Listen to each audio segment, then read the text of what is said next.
Bonjour et bienvenue à cette dernière journée du mois de mars.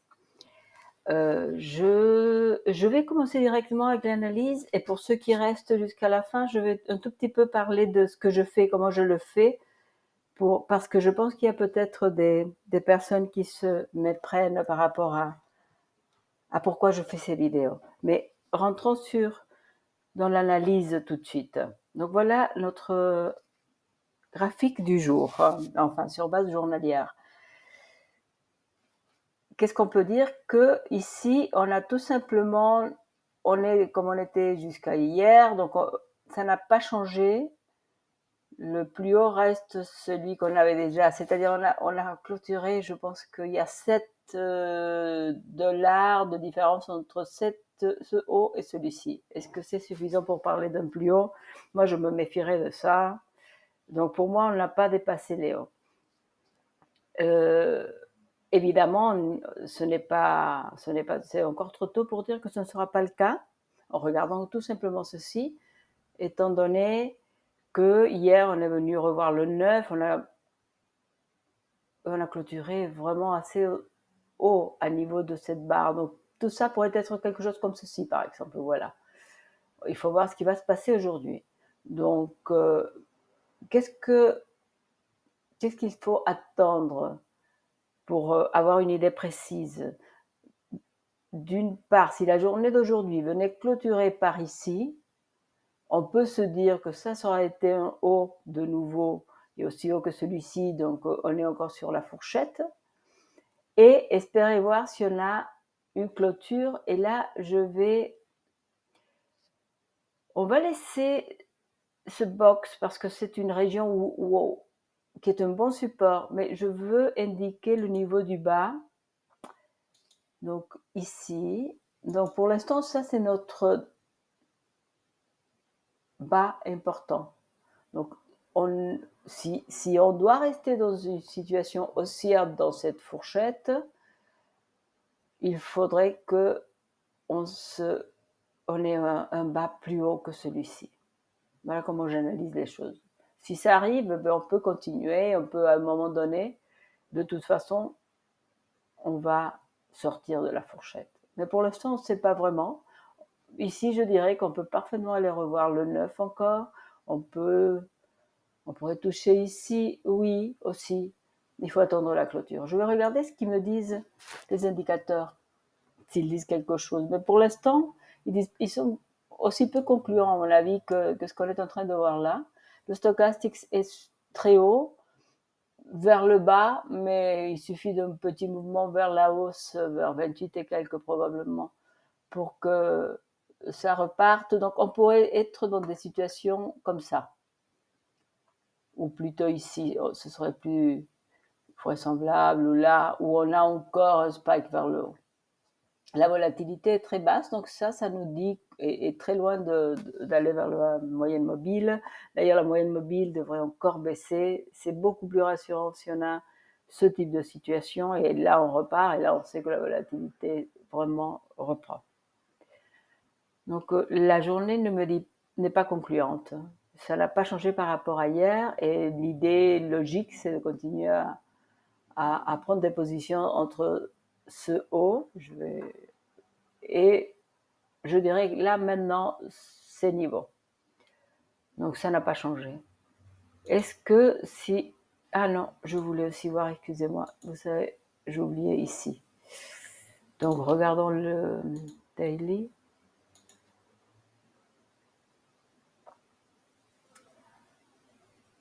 J'avais déjà vu ça, en fait. Je me pose des questions vraiment. Là, ici, on est en train de faire de bearish divergences tout le long. Donc, ceci pointerait à une baisse, vraiment. Je vois, au moins jusqu'ici, bien sûr, jusqu'au milieu de Bollinger Bands. Fort possible.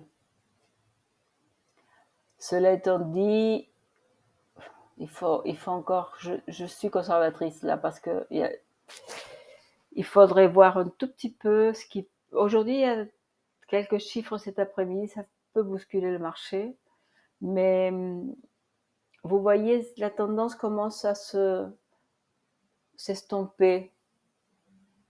Est-ce qu'on pourrait avoir une hausse ici accompagnée par une hausse là qui casserait ceci? Pourquoi pas? Pourquoi pas?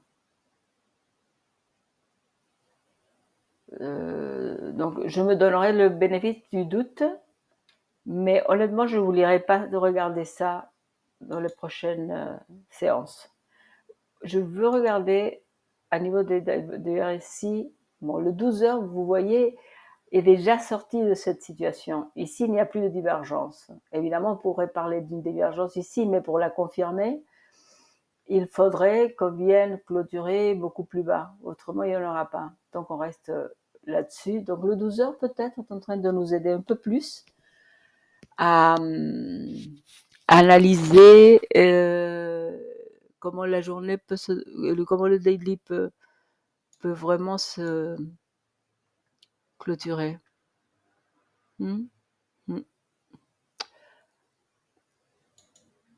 Ici, est-ce qu'on a des informations intéressantes? Je pense qu'on ne le regarde pas souvent, mais lorsque je suis très indécis sur un time frame plus important, je viens regarder évidemment je redescends comme ça, voir si j'ai des prémices. Non,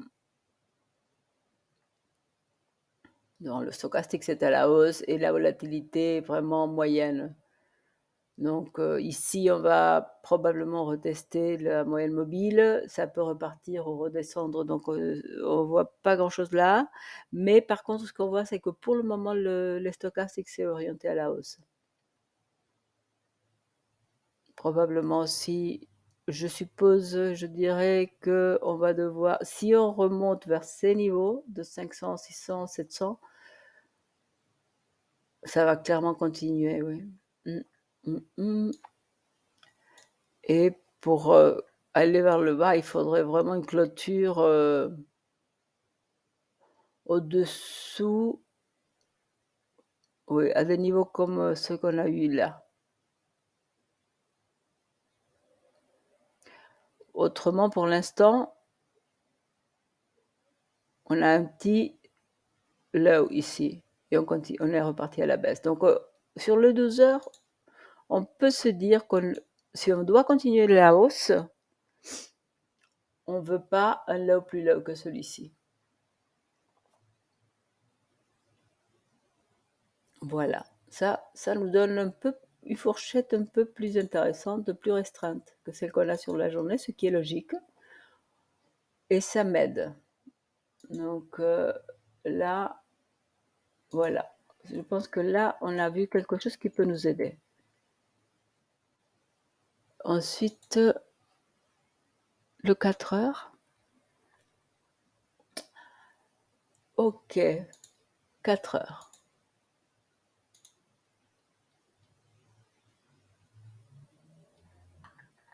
Bon, ni bullish ni bearish divergence. Hein. On est venu retester très joliment le milieu des Bollinger Bands. À niveau des 4 heures, cela, on peut dire, est constructif. On a clôturé au-dessus on l'avait déjà vu hier, hein, au-dessus de ce haut, on est venu faire ce qui pourrait devenir un low plus haut. Ça le deviendra si on clôture un 4 heures vers 28 500. On confirmera ceci comme un bas plus haut et on pourrait se dire qu'on va continuer à monter, mais à niveau de stochastique, il faut vraiment une clôture beaucoup plus haute, mais enfin ça, par la force des choses, va continuer à baisser ce niveau, le niveau nécessaire pour que le stochastique se remonte, et donc il faudra attendre l'évolution de la journée. La volatilité est à la baisse, donc je pense qu'ici on va continuer évidemment on va continuer dans cette fourchette, c'est le plus probable dans cette orientation. Ici, on est vraiment au milieu, donc ça ne nous donne pas d'indication. Ici, on est tout simplement venu exactement regarder, tester ce bas.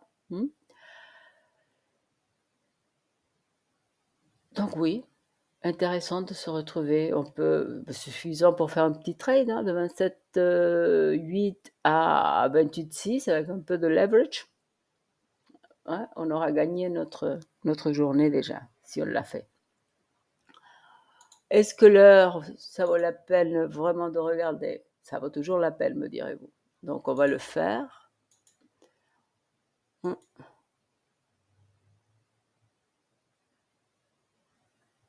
Voilà.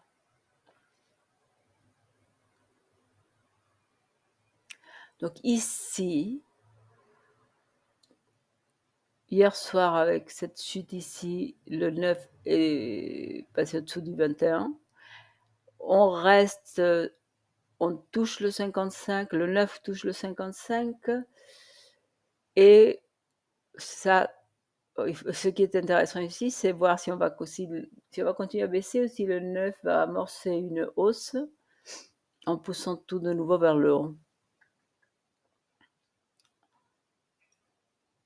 Si je regarde ça, on avait eu ici une fourchette de consolidation, on est reparti à la hausse et ici, on est en train d'avoir une petite fourchette qui est de consolidation, de distribution. C'est-à-dire consolidation, on repartirait à la hausse, consolidation, on revient à la baisse. On ne le sait bien sûr pas. On aura une première indication d'ici une demi-heure parce que si notre heure clôture au-dessous de 28,030, le stochastique va reprendre à la baisse. Mais de toute façon, avec ce type de volatilité, on reste dans une fourchette. Donc pour le moment, je pencherai pour l'instant pour une matinée sans trop d'éclat. Ici, c'est exactement le contrat du 4 heures, donc on est passé au-dessous, on est venu retester le 20, on va probablement essayer de redescendre. On peut, si la fourchette va se confirmer, ce qui va se passer, probablement, c'est qu'on va consolider comme ça, quelque part. Hein. Donc ça, je vais le mettre là, mais juste pour l'heure. Voilà. Donc là, pour ensuite repartir à la hausse. Et je parle de la matinée parce que dès qu'il y a des chiffres et des informations, les États-Unis, le marché attend. Donc, je penche plutôt pour quelque chose comme ça. Donc voilà pour l'analyse. Ensuite, j'ai commencé ces vidéos parce que j'avais besoin de structurer un tout petit peu ma pensée et que j'ai commencé à les enregistrer pour moi. Ça me permet honnêtement de voir plus clair. Ensuite, quelqu'un avec qui je travaille beaucoup, Paolo pour ne pas la nommer, me dit, mais écoute, pourquoi est-ce que tu ne les enregistrerais et les publierais? Comme ça, tu peux revenir, les garder, les voir. Et donc, de fil en aiguille, je me suis dit, pourquoi ne pas les partager et essayer de recevoir aussi des idées et peut-être aider des gens qui commencent leur trading, qui commencent à s'intéresser à l'analyse technique. Une autre vision ou peut-être une façon plus concise de regarder. J'essaie d'utiliser très peu d'indicateurs.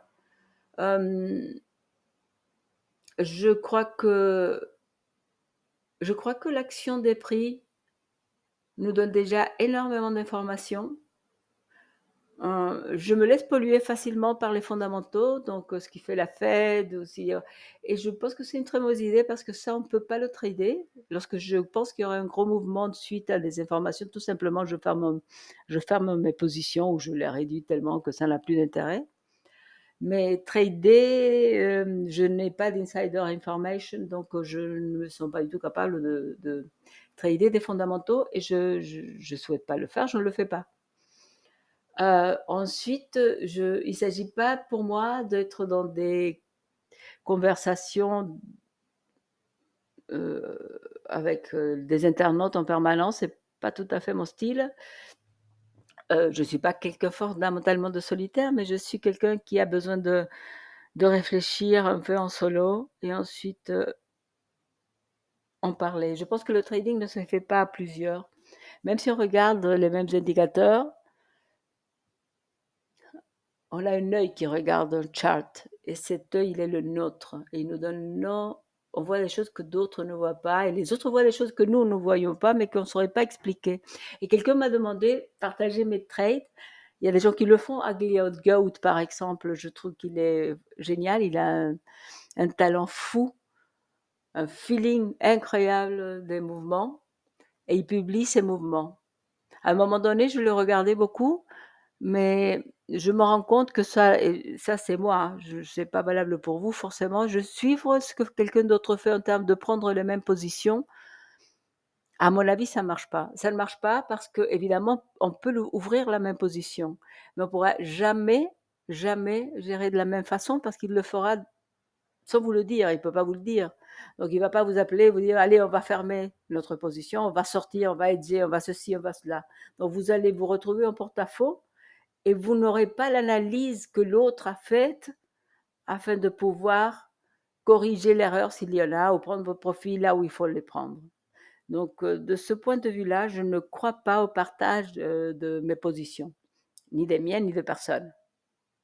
Je pense que c'est dangereux. En plus que je crois que ce ne serait pas légal.